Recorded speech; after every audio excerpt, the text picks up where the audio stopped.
So next example is integral 0 to 1 1 upon x D x.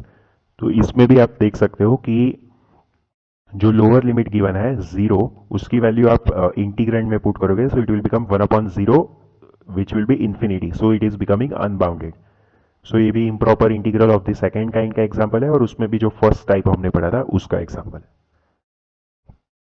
सो हम क्या करेंगे, zero जो है उसकी प्लेस पर किसी और वेरिएबल को पुट कर देंगे एंड देन लिमिट हम उस वेरिएबल की टी टेंडिंग टू 0 प्लस पर सेट कर देंगे। सो इंटीग्रल टी टू 1, तो 0 की जगह पर हमने टी वेरिएबल पुट करा है और बाहर हम लिख देंगे limit T tending to 0 plus. क्योंकि 0 प्लस हमने इसलिए लिखा है क्योंकि इंटीग्रेशन 0 से 1 की तरफ हम इवेल्युएट कर रहे हैं, तो 0 माइनस लेने की तो कोई जरूरत ही नहीं, तो so that's why T tending to 0 plus हम रिप्रेजेंटेशन में लिखेंगे 1 अपॉन एक्स डी एक्स। अभी 1 अपॉन एक्स का इंटीग्रेशन होता है L N mod x.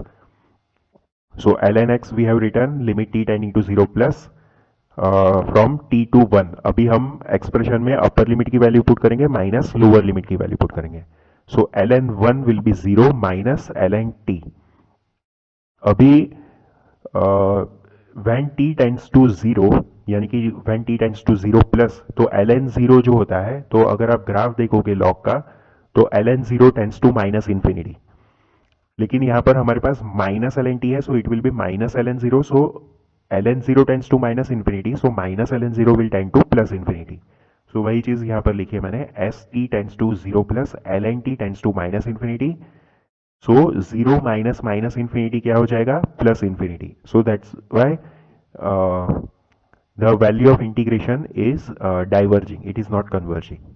Now moving to next example, integral minus 1 to 1 1 upon x square dx। तो ये जो थर्ड सब टाइप था improper integral of second kind का, उसका एग्जाम्पल है। तो माइनस 1 और 1 के बीच में एक x इक्वल टू 0 पॉइंट आता है, तो x इक्वल टू 0 पर 1 अपॉन एक्स स्क्वायर यानी कि 1 अपॉन 0 बन जाएगा ये इंटीग्रेंड की value, that will be infinity which is unbounded. तो हम इस इंटीग्रेशन को दो पार्ट्स में डिवाइड कर देंगे, one is from minus 1 to 0 and another is from 0 to 1, और दोनों को सम कर देंगे as done below. So integral minus 1 to 0 1 upon x square dx plus integral 0 to 1 1 upon x square dx।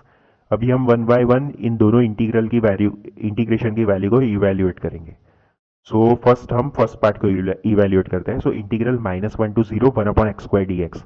तो ये improper integral of second kind का जो second sub type हमने पढ़ी थी, जिसमें अपर लिमिट की वैल्यू 0 पुट करने पर जो फंक्शन है इंटीग्रेंड 1 अपॉन एक्स स्क्वायर वो अनबाउंडेड हो रहा है, दैट इज उसकी इन्फिनिटी वैल्यू जा रही है।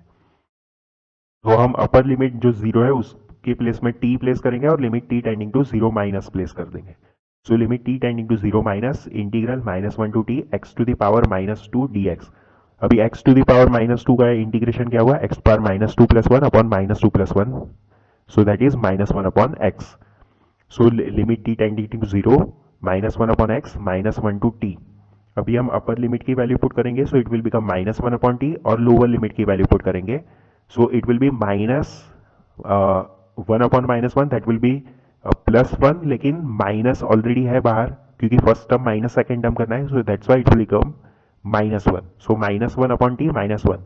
अभी देखो इसमें t की वैल्यू 0 माइनस आप पुट करोगे, सो 1 अपॉन टी जो है, तो t की वैल्यू 0 से कम है लेकिन नेगेटिव साइड पर है, so this will become minus infinity, और माइनस साइन ऑलरेडी है, so that's why it will become plus infinity. So first part तो डाइवर्जेंट हो रहा है क्योंकि उसकी वैल्यू हमें प्लस इन्फिनिटी मिल रही है, सो दिस पार्ट डाइवर्जेस।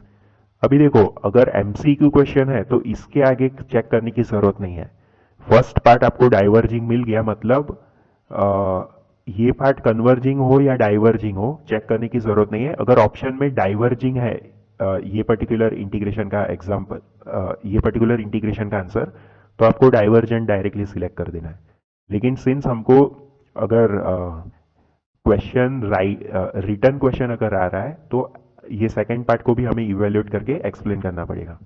तो सेकेंड पार्ट को अगर करें integral 0 to 1 1 upon x square dx, तो इसमें लोअर लिमिट जो है 0 पुट करने पर इंटीग्रेंड की वैल्यू अनडिफाइंड हो रही है या अनबाउंडेड हो रही है, क्योंकि 1 अपॉन 0 विल बी इनफाइनाइट।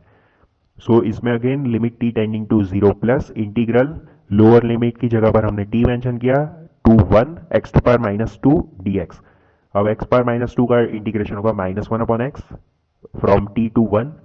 तो हम पहले अपर लिमिट की वैल्यू पुट करेंगे, that is 1, so it will become -1 minus lower limit की वैल्यू पुट करेंगे, that will B t, so -1/t, so -1/t हो जाएगा +1/t। अब t टेंडिंग टू 0 प्लस, तो 1/t जो होगा that will tend to plus infinity, so this part is also divergent. मतलब overall ये इंटीग्रेशन का जो वैल्यू हमें मिल रहा है that is divergent, it is not converging.